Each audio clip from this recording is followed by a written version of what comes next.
Good morning, Crable Mennonite School. Today is Thursday, March 21st, and my name is Bella. And I'm Russell. We have officially entered into springtime as Tuesday was the first day of spring. This day is also called the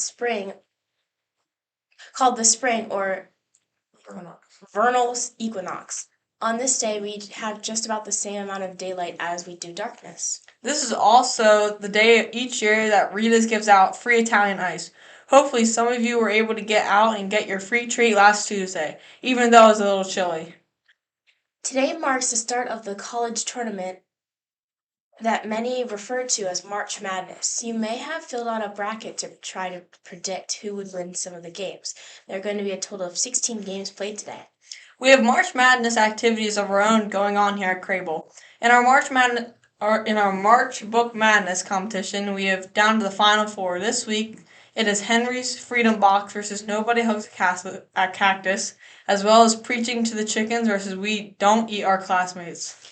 In middle school, we've been doing competitions over lunch and recess where we go head to head with our classmates.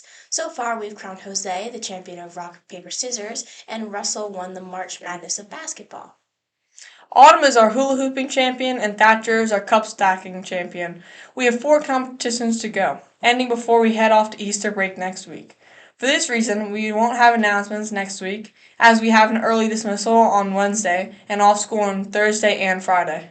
This is a great time to reflect on all that Jesus has done for us. This Sunday is Palm Sunday, where we remember how Jesus came into Jerusalem on a donkey and prepared for his final week. We have now called this Holy Week.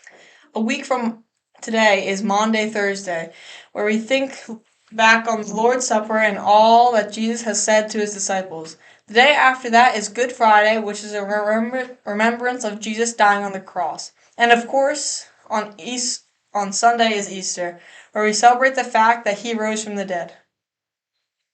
Let's take a look at a verse as we think about this important week coming up.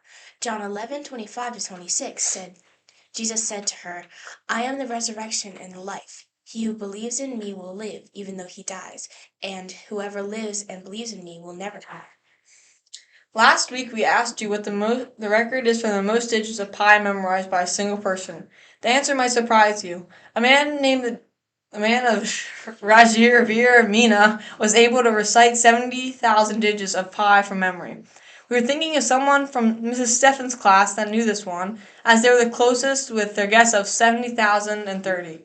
Today is actually the anniversary of the record being set, as Javier achieved this accomplishment on March 21st, 2015 in the country of India.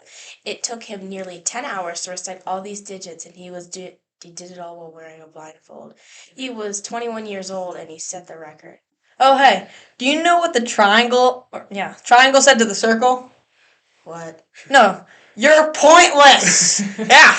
Okay. Why did you All say right. that? Okay. Well, that just leaves That's us me. with our trivia question. We know that with Easter coming up, many of you will be eating jelly beans. With that in mind, we're going to do a classic jelly bean guessing game. We'll show you a picture of a jar full of jelly beans, and you have to tell us how many jelly beans you think are in the jar. Give us your best guess, and we'll be back after Easter break to tell you who is the closest. Until then, have a great day. Bye!